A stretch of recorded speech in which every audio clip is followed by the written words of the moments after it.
Yes, hi dear students. So today let us move on to the next chapter, mechanical properties of fluids. So this is also one of the important chapter where we have many number of formulas. So let us quickly try to recall the formulas which are very important in this chapter. So the first very important formula we have to know, that is the pressure.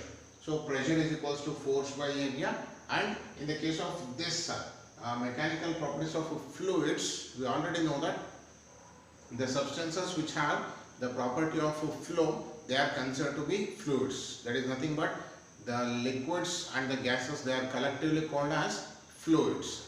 So the fluids, they may be in the state of rest or they may be in the state of motion. So we are going to study the concepts under hydrostatics as well as hydrodynamics. So if the fluid is in the state of rest, it is going to exert some normal force onto the surface which is in its contact, and that normal force exerted by the fluid on the surface in its contact is considered to be the fluid thrust. So the pressure is nothing but force by area, where this force is considered to be the fluid thrust. Okay. So here we have to measure the fluid thrust and we have to measure the surface area to know the total pressure, and this is related to the fluid which are in the state of rest. So if we are considering the fluid, it has some definite mass and definite volume. We can have its density, already we know that, and this is very familiar formula. Density is equals to mass by volume. Then after knowing the density, we have to think of a relative density. What makes the difference between the density as well as the relative density means, in order to get the relative density, we have to divide the density of the substance by the density of water at 4 degrees Celsius. Why we are taking the density of water at 4 degrees Celsius only means, because of anomalous expansion, water has maximum density at 4 degrees Celsius. So the relative density is equals to the density of the substance divided by the density of the water at 4 degrees Celsius. Next to the concept of density, we have to move on to the Pascal's law. So this is one of the important statement. We have to nothing to do with the statement, just we have to consider PA is equals to PB is equals to PC. That is the pressure applied across the any part of the fluid taken in a container is transmitted undiminished and equally in all possible directions throughout the liquid. So if we have a liquid, if we apply pressure at any part of the liquid, and that pressure will be transmitted equally and undiminishedly throughout the liquid in all possible directions. That is the statement of Pascal's law. So here we are going to consider, with the help of the system of the pistons, we are going to prove PA is equals to PB is equals to PC. Then we are considering the concept of atmospheric pressure, absolute pressure, gauge pressure. So what is atmospheric pressure means? The pressure exerted by the atmospheric column with respect to the sea level, we are considering it as a atmospheric pressure, because with the reference of the sea level, we are going to have the entire column of that atmosphere of unit cross sectional area, its weight is acting on the given surface area, that becomes the atmospheric pressure. If we are going to consider the references which are above the sea level or below the sea level, and in case of the fluids, we are going to consider the pressure at certain positions, that is called the absolute pressure. So the atmospheric pressure as well as the absolute pressure have the definite formulas, where the absolute pressure can be measured as P is equals to atmospheric pressure plus rho GH, where H, that will be the height of the liquid column, or we can consider as a depth at which the surface area is situated. So absolute pressure P is equals to atmospheric pressure plus rho GH, where rho is the density of the liquid, G is the acceleration due to gravity, H is the height of liquid column or the depth of the surface area. So if we take this atmospheric pressure to that side, it becomes P minus P. That is the difference between the absolute pressure and atmospheric pressure. That will be the gauge pressure. So rho GH, and we know that we have different instrument for measurement of the pressure. We are going to make use of the barometer, we are going to make use of the manometer. Barometer is a device used to measure the atmospheric pressure. Manometer is a device used to measure the gauge pressure, where we are considering the gauge pressure is the difference between the absolute pressure and the atmospheric pressure, that is given by rho GH. And we should know the relations. So 1 atmospheric pressure is equals to 1.013 into 10 to the power of plus 5 pascals. In the same way, if we think of the height of the mercury level inside the column, that is for 1 atmospheric pressure, the height of the mercury column should be 76 centimeter or 0.76 meter. If the level of mercury inside the column is raised by 1 millimeter, then it is said to be 1 torr. So 1 torr is equals to 133 pascals. So this is the pressure associated with the mercury level inside the tube to the height of 1 millimeter. So 1 torr is equals to 133 pascals. This is also very important. And now we have to think of the applications of pascals. So we have many of the applications of pascals where we are going to consider hydraulic lift, hydraulic brake, hydraulic jock, power steering. All are the applications of the Pascal's law, where we are going to apply less effort and results were considered to be more. So all of them are going to work as a force multipliers. Okay. Yes, now we have to move to the concepts of Archimedes principle. As we know that if some solid are going to be placed inside a liquid, and if they are going to float, they are going to lose some of their weight. And what makes the solid object to lose its weight? That is, the apparent weight is nothing but the true weight minus weight of the liquid displaced. As we throw a solid object into the liquid, if it is a floating, then it is going to displace some of the liquid. So what is the apparent weight? That is equals to true weight minus the weight of the liquid displaced. The true weight is nothing but W is nothing but M into G minus the weight of the liquid displaced V dash rho dash G, where V dash is the volume of the liquid displaced, rho dash is the density of the liquid, and G is the acceleration due to gravity. So we know that by the Archimedes principle, so the volume of the liquid displaced will be equal to that of the solid. Therefore this V dash, we can consider this as simply mass by density. So just we are substituting that V dash as mass by density. So mg will be as it is minus m by rho, because the volume of the liquid displaced will be equal to that of the solid. Volume occupied by the solid, that is mass by density into density of the liquid into G. So in both the terms we can take that mg as a common. So apparent weight is equals to mg of 1 minus rho dash by rho, where rho dash is the density of the liquid and rho is the density of the solid. So now with these concepts we are considering the hydrostatics. So if we focus on hydrodynamics, we have to move on to the concepts of the streamline flow, turbulent flow. We are going to study the Bernoulli's principle. We are going to study the equation of continuity. We are going to study the Torricelli's law, concept of Reynolds number. Yes, let us move on to hydrodynamics. So these form, if we focus on the hydrodynamics, we are going to have two kinds of flow of the fluids. That is the streamline flow, where we are going to consider as a steady flow, and the turbulent flow, that is a random flow, is considered to be the turbulent flow. So we have to consider the incompressible fluid in steady flow. We are going to study the equation of continuity. This is applicable for incompressible fluids, that is the ideal fluids which are exhibiting a steady flow. For the incompressible fluid in steady flow, the fluid flux remains constant.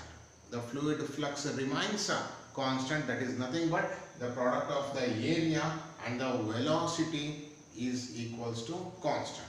So if area is more, then velocity becomes less. If area is less, then velocity becomes more. So the volume flux for the streamline flow or steady flow of the incompressible fluid is constant. So AV is equals to constant.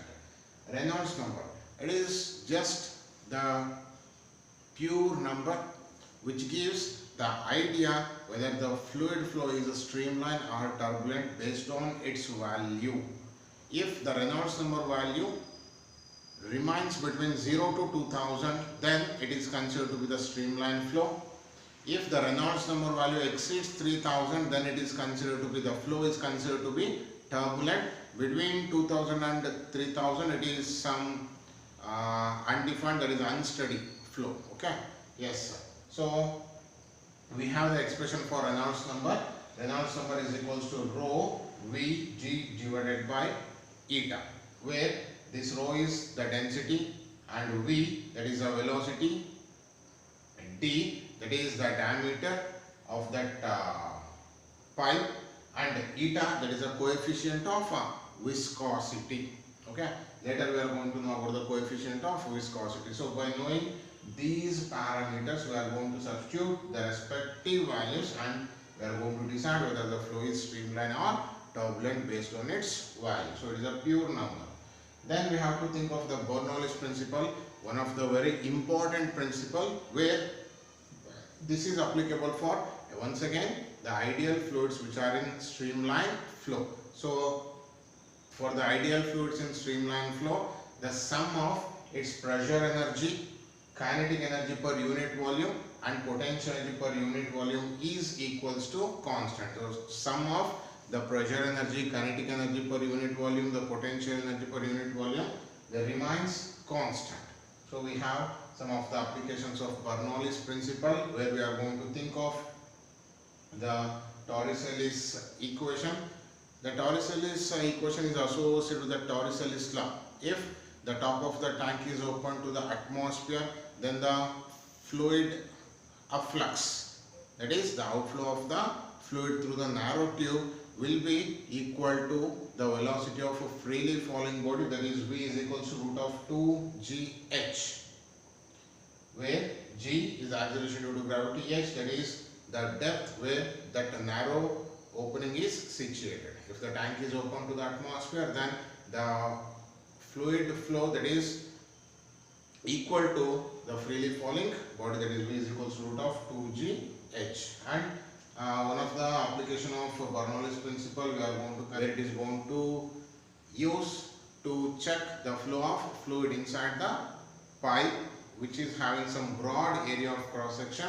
So that will be connected to the narrow tube which is having the less area. So the velocity of the fluid flow through the broad pipe will be equal to square root of 2 rho gh by rho into capital A by small a whole square minus 1 whole to the power of minus 1 by 2, where this rho subscript m, that is the density of the mercury, g is acceleration due to gravity, h is the height, and rho is the density of the fluid. And here capital A, that is the surface area of the broader pipe, and small a, the surface area of the narrow pipe, where the fluid flow through the broad pipe will be V1. Okay. Yes. So next to the concepts of that applications of the Bernoulli's principle, that is atomizer, we have to move on to the concepts of viscosity, where we have to understand velocity gradient. As we know the concept of viscosity, there will be relative opposition for the flow of fluid layers. So that opposition between the flow of the different fluid layers causes the viscosity, that is retardation. So that retarding force between the different layers seems to be existing, and that we are calling it as a viscosity. And that viscous force existing between the layers can be measured with the help of the coefficient of viscosity, that is shearing stress by strain rate, where shearing stress is F by A and strain rate is V by M, and finally we are modifying that formula. Coefficient of viscosity eta is equals to FL by VA, where F is the force, L is the length, and V is the velocity, and A is the area of cross section for the fluid flow. So the different layers of the fluid, they are going to be dragged behind by its lower layers. So the velocity changes with respect to the depth. The topmost layer seems to be flow with the maximum velocity, but as we move towards the bottom, the velocity go on decreasing. That means the velocity is varying with respect to the length, and we are calling it as a velocity gradient, that is dV by dx. And now we have to move on to the concepts of Poiseuille's formula, where this Poiseuille's formula is associated with the volume of the fluid flowing through the capillary. So that requires some pressure difference, and it also depends on the radius of that capillary tube. So that volume of the fluid flowing through that capillary, V is equals to pi P R power 4 by 8 eta L, where P, that is the pressure difference across the ends of the capillary, R is the radius, eta coefficient of the fluid, and L the length of the tube, and V is the volume of the fluid flowing through that tube. And next to Poiseuille's formula, we have to think of Stokes' law, where we are going to have the expression for terminal velocity. If any of the object is allowed to fall in fluid medium, so initially it is going to move with some greater velocity, but as the retardation increases, the downward force and the upward force, they are going to be balanced with each other. So the net force acting on the moving body becomes 0.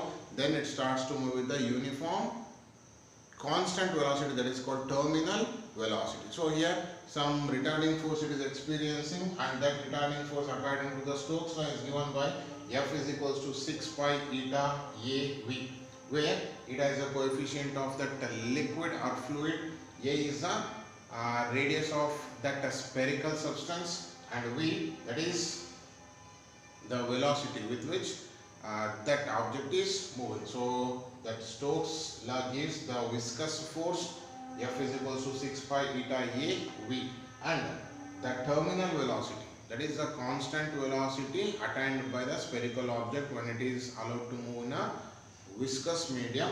So it is 2 by 9 a square of rho minus sigma into g whole divided by eta, where A is the radius of that spherical object, rho, that is the density of that solid material, sigma, density of the fluid, acceleration due to gravity, eta, that is the coefficient of viscosity of that fluid. So now we have to move on to the concepts of surface tension, excess pressure for a bubble as well as a drop. Surface tension, so it is the tangential force per unit length. So the surface of the liquid is going to be just acts like a stretched membrane. Always it wants to be compressed, it wants to become stable. All the concepts we are going to study in the theory classes. So just remember the formula: surface tension is equals to tangential force per unit length. Then because of surface tension, we are going to observe the capillarity, the rise or fall of the liquid inside the capillary tube. So that is because of surface tension. So the rise or fall, that is H is equals to 2s cos theta by rho gr, where S is the surface tension, rho is the density of the liquid, and r is the radius of the capillary tube. And we have the formulas for excess pressure. So here we have to consider the bubble as well as the drop. What makes the difference? The bubble is going to have only one interfacial surface separation, that is the liquid and the air, but the bubble is going to have two interfacial separations, that is the outside air and the outer membrane, the inside air and the inner membrane. So the excess pressure formulas for drop, that is 2T by R, and for bubble, that is 4T by R, where T is that surface tension and R, that is the radius of the bubble or the drop. The same way we should know about the angle of contact, where the angle of contact is acute, obtuse, and it will have different values. So just we have to consider the conditions for obtuse and acute, what happens if it is obtuse and what happens if it is acute, based on the interfacial surface forces. So here we are considering three surfaces. So this is the interfacial surface of liquid and air. So this is solid and air, and this is liquid and solid. So if we are going to say the angle of contact, that is obtuse, it should not wet the surface. So mercury and glass, mercury won't wet the glass. So the angle of contact for that is obtuse. The condition is that the interfacial surface force of solid liquid should be greater than the interfacial surface force between the liquid and air. You should remember these conditions. And if the angle of contact is acute, that means the liquid is going to spread easily on the surface where the adhesive force is greater than the cohesive force. For that, the interfacial force between the solid liquid should be less than the interfacial force between the liquid and air. So with this knowledge of the formulas, let us move on to multiple choice questions. The first question: which of the following conversion is correct? So questions will be based on the type of conversion, so we should familiar with the conversion of that atmosphere to Pascal as well as the torque to Pascal as well as that atmospheric pressure into that bar values also. So here the first option, 1 atmosphere is equals to 1.01 into 10 power 4 they have mentioned, but actual value is 10 power plus 5, so it is not correct. The second one, 1 millimeter of Hg, that is nothing but 1 tar, isn't it? So 1 tar is equals to 133 Pascal, so that is correct one. The third option, 1 bar is equals to 10 power 7 Pascal, so it should be 10 power plus 5 Pascal. So the last one, 1 tar is equals to 10 power 2 Pascals. No, it is 133 Pascal. So for first question we have to choose option B, that is a correct conversion. 1 millimeter of mercury is nothing but 1 tar. Then the second question, pressure at a point inside a liquid does not depend on. So we know the pressure formula, that pressure is equals to rho GH. So it depends on density and depth or height. So here they have provided the nature of the liquid, that is required because density is dependent on that pressure quantity. Then shape of the container, we should nothing to do with the shape, right? Just we want the depth.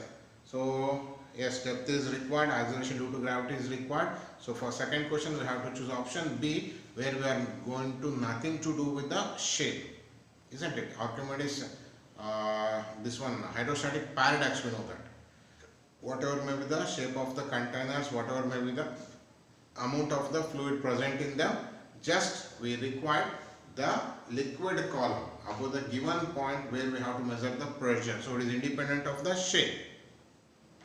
Yes, next one. The two femurs, each of cross section area 10 cm square, supports the upper part of a human body of mass 40 kg. The average pressure sustained by the femurs is, see the thigh bones, they are considered to be femurs. So here the upper part of the body has a mass 40 kg.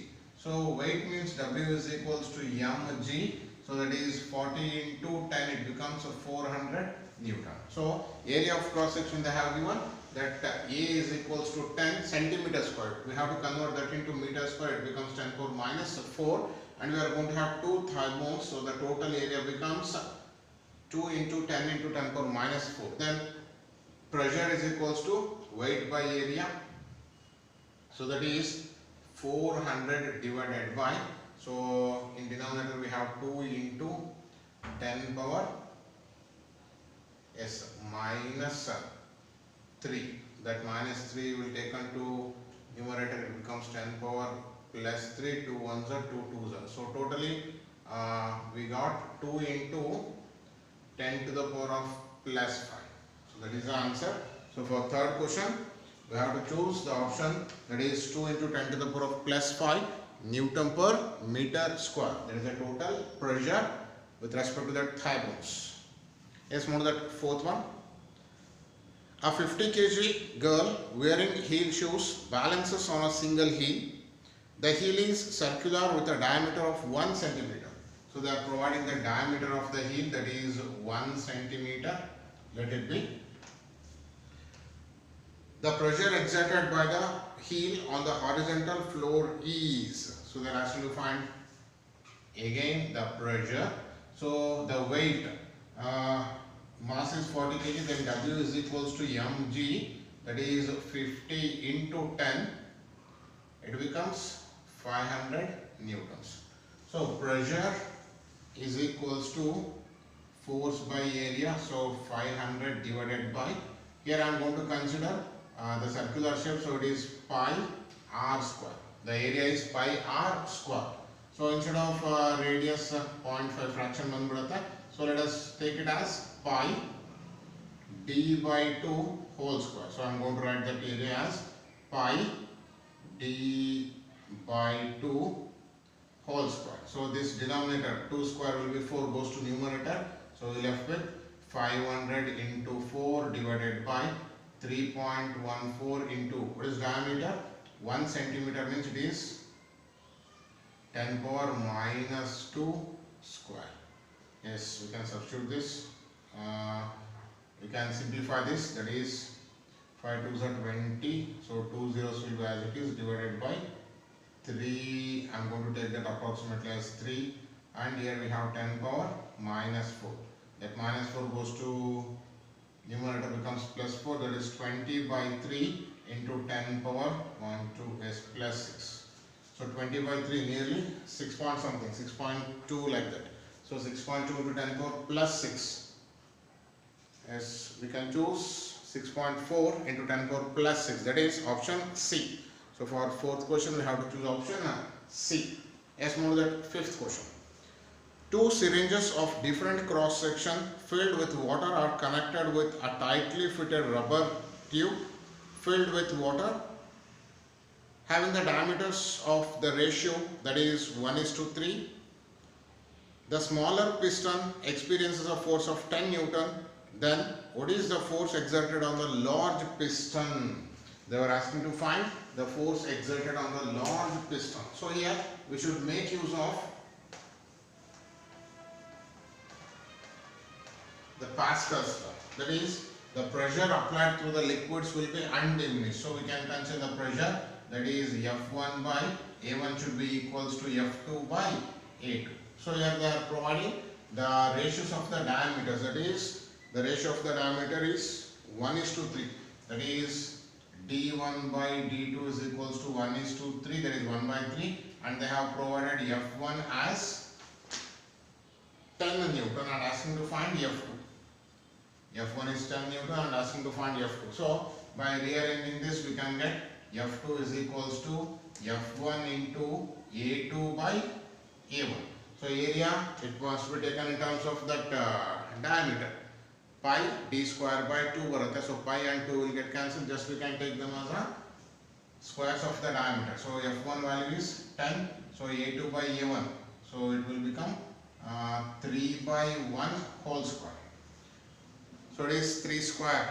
That is 9 into 10. It becomes 90 newtons. So F2 will be equals to 90 newtons. The value of F2 is 90 newtons. So for question number 5, we have to choose option C, that is 90 Newton. That is force on the larger syringe. Let's move to that sixth one. A U-shaped tube contains water and methylated spirit separated by mercury. The mercury column in the two arms are at the same level with 10 cm of the water in one arm and 12.5 cm of the spirit in the other arm, as shown in the figure. The relative density of the spirit is, see, they were asking to find the relative density, where already we know that relative density is the ratio of density and the density of water. If we observe the diagram, we can consider the level of mercury in both the tubes of the U-shaped tube with respect to the 10 cm of water and 12.5 cm of methylated spirit is same. So level of mercury ಎರಡು columns ಅಲ್ಲೂ same ಇದೆ ಅಂದ್ರೆ pressure experienced by that mercury will be same. So we can consider pressure of water will be equals to pressure of that methylated spirit. So So pressure of water is nothing but force by area. It is equals to S water. This is a force by area. So what they are asking to find? Yes, they were asking to find. Yes, just a minute. Relative density, right? So we can consider this pressure in terms of rho GH. This is equals to rho GH. On both sides, that G will get cancelled. So this is density of water, height of water, density of spirit, height of spirit. So relative density means density of spirit by density of water. So what will left with? Yes, here we have to take height of water by height of methylated spirit, isn't it? So what is height of water? That is 10 divided by methylated spirit is 12.5. So it is 4 by 5. So it will be 1.2 like that. So the relative density of methylated spirit, here we are going to get it as some 1.25. So choose option D. Move on to that 7th question. In a wind tunnel experiment, the pressure on the upper and lower surfaces of the wings are 0.90 into 10 power 5 Pascal and 0.91 into 10 to the power 5 Pascal respectively. If the area of the wing is 40 meters square, then net lifting force on the wing is, so they have provided the area and pressure difference. The lift is because of the pressure difference only. If there is a pressure difference, we can easily lift. Yes, so here we can consider initial and final pressure and the pressure difference, that is final pressure minus initial pressure. By observing the values, we can write that no difference as 0.91 minus 0.90, it is 0.01. 0.01 into 10 to the power of plus 5 pascals. And what is area they have provided? Area is, yes, 40 meters square. So area is 40 meters square, and we can get that pressure is equals to force by area, then force is equals to that pressure difference into area. So what is the pressure difference? That is 0.01 into 10 power plus 5. So we can write it as 1 into 10 power plus 3. Then area 40 meters square, 40. So it will be 40 into 10 power plus 3. Or we can consider that is 4 into 10 power plus 4 Pascal. Force, right, Newton. 4 into 10 to the power of plus 4 Newton. So for question number 7, we can choose option B. Let's move to that question number 8. 3 vessels A, B and C of different shapes contain a water up to the same height as shown in the figure. PA, PB and PC be the pressure exerted by the water at the bottoms of the vessel A, B and C respectively. Then, see, this is related to that hydrostatic paradox. Here we have 3 different vessels. They are of different shape.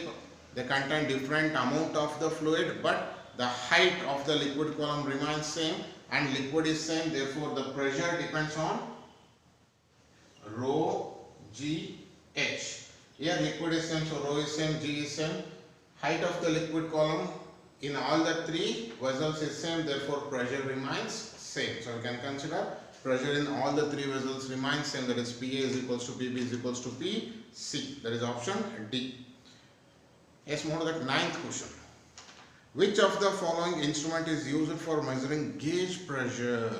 They were asking particularly for the measurement of gauge pressure. So they are providing thermometer, barometer, manometer, hydrometer.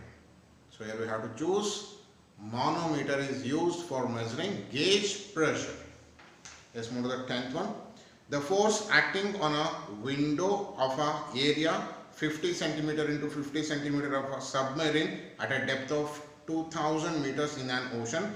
Atmospheric pressure is 1 into 10 power plus 5, and they are providing the density and G value. So they were asking to find just the force, right? Yes. So here the submarine is at certain depth, so we can consider the gauge pressure. So the value of gauge pressure P is equals to rho GH, and that area they are providing, that is 50 into 50 centimeter square. In terms of meter square, it will be 10 power minus 4. So here just we can get that force, that is pressure is equals to force by area, then force is equals to pressure into area, where pressure is rho GH, rho value 10 power plus 3, G is 10. What is the depth? That is 2000, that is 2 into 10 power plus 3. What is area? 50 into 50, that is 2500 into 10 power minus 4. So if you calculate this, we are going to get the force. So if you observe the options, yes, 10 power 5, 10 power 6 ಅಲ್ಲಿ ಇದೆ. So ಹಾಗಾದ್ರೆ just multiply ಮಾಡ್ತಾ ಹೋಗಿ ನೋಡೋಣ. Yes, 10 power plus 4 it will become, so plus 4 and minus 4 will get cancel. Yes, ಇದನ್ನ ಇದಕ್ಕೆ add ಮಾಡ್ಕೊಂಡ್ಬಿಟ್ಟಿದ್ದೀನಿ. So ಹಾಗಾದ್ರೆ ಇಲ್ಲಿ 2 into 2500 is 5000. So 5000 into 10 power plus 3, that much only. So you can choose option C, that is 5 into 10 power plus 6. 5 into 10 power plus 6 Newton. That is the force acting on the window panel of the submarine. Let's move to that next question. Hydraulic brakes are based on, so obviously hydraulic brake, hydraulic press, hydraulic jack, hydraulic lift, all these are working under the applications of Pascal's law. So we can choose that is based on Pascal's law, which works as a force multiplier.